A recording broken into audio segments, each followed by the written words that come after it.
Hola, en este video vamos a complementar la introducción que hicimos sobre el uso de clases y objetos. Vamos a ver dos variantes sobre el ejemplo que hicimos en el video anterior. La primera variante que vamos a hacer es qué pasa cuando yo quiero incorporar varios objetos de la misma clase. Se supone que las clases dijimos que son moldes o plantillas o patrones con los cuales creo varios objetos. Si no tiene sentido, si lo voy a usar solamente para hacer una clase y poner un solo objeto. Entonces, vamos a ver qué pasa cuando queremos crear varios objetos. Por ejemplo, queremos incorporar varios discos de estos que definimos con nuestra clase.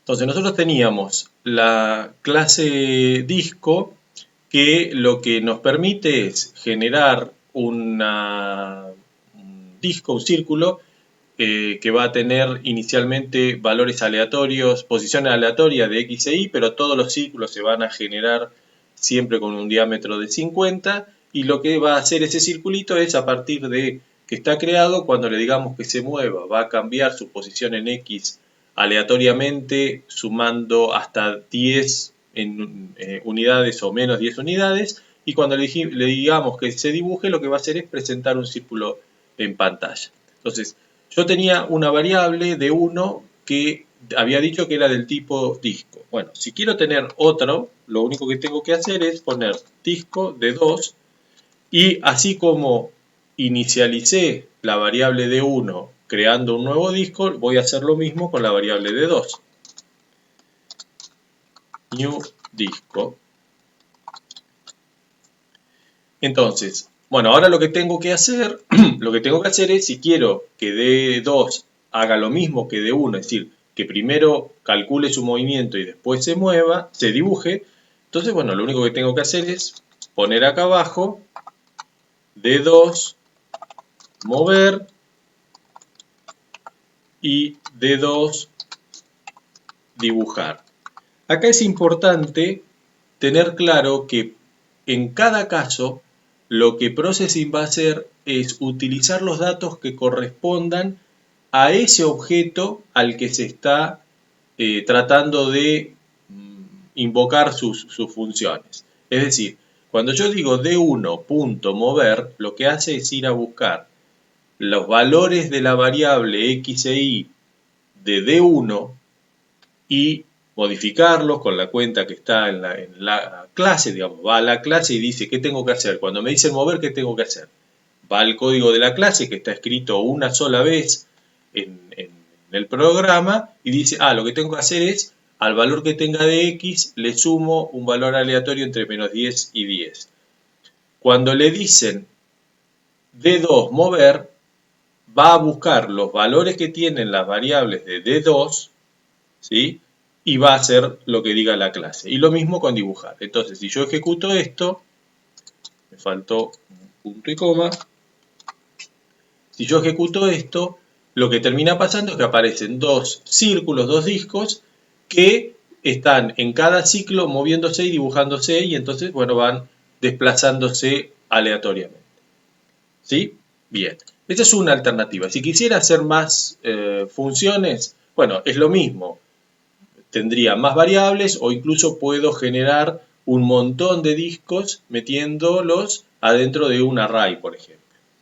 Pero vamos a ver qué pasa cuando lo que quiero es poder definir más, controlar un poco mejor cómo se van a generar esos objetos. Entonces, por ejemplo, yo quisiera no que los discos se generen en cualquier posición, sino yo quiero darle el valor y decirle el disco va a estar acá, y además va a tener este diámetro, que son los tres valores, los tres atributos que tienen estas clases. Bueno, entonces en ese caso lo que yo puedo hacer es modificar el constructor, que es el método en el que le doy los elementos para generar la primera versión del objeto. Entonces yo podría decirle que le voy a pasar un valor de tipo flotante, que va a ser el valor temporal de X, un valor de tipo flotante, que va a ser el valor temporal de Y, y un valor de tipo diámetro espera entero, un valor de tipo entero, que va a ser el temporal del diámetro. ¿Y qué es lo que va a hacer con esos datos? Lo que va a hacer es usarlos para definir los valores de los campos del objeto. Entonces, yo tenía diámetro, ahora va a ser igual a lo que venga en temp x, cuando llame al constructor. X, perdón. Y va a ser igual a lo que venga en temp y el diámetro va a ser igual a lo que venga en temp diam. ¿Qué significa esto? Significa que cuando yo genere con el constructor un nuevo círculo, le tengo que pasar estos tres datos porque el constructor está definido de esta manera. Entonces vamos a ver qué hago. Ahora me tira error acá porque me dice, claro, el constructor disco no existe. No existe el constructor disco sin parámetros. Pide 3 parámetros. Entonces vamos a suponer que yo le puedo decir, uno lo va a hacer en ancho sobre 4, altura sobre 2, lo que significa que va a empezar este círculo, el círculo de 1 va a empezar en un cuarto del ancho y a la mitad de la altura, y el diámetro va a ser de 50 como estaban antes. El otro va a estar en width dividido 4 por 3, es decir, en 3 cuartos a la misma altura, y el diámetro va a ser de 100, va a ser más grande. Entonces, esto acá quedó cualquier cosa. Entonces yo ejecuto esto, ahora voy a tener dos círculos, los dos están definidos por la misma clase, con lo cual tienen el mismo comportamiento y la misma cantidad de atributos. Los atributos son X e Y que definen la posición y D que define el diámetro. Y los dos saben hacer lo mismo, los dos saben mover, que lo que hacen es aleatoriamente calculan una nueva posición de X e Y, y saben dibujarse, que lo que hacen es dibujan un círculo en pantalla utilizando el color que está predefinido para el fill en ese momento.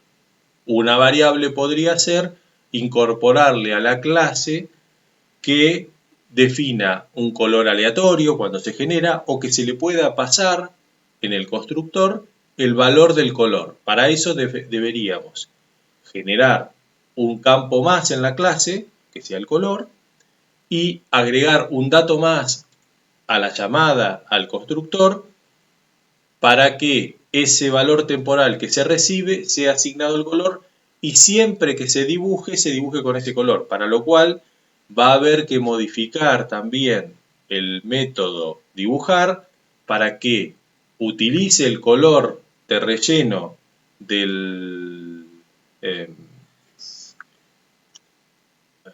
está definido en el círculo y eventualmente después devuelva al color de relleno que estaba antes. Bueno, con estos dos videos tenemos una introducción al uso de objetos y clases en Processing.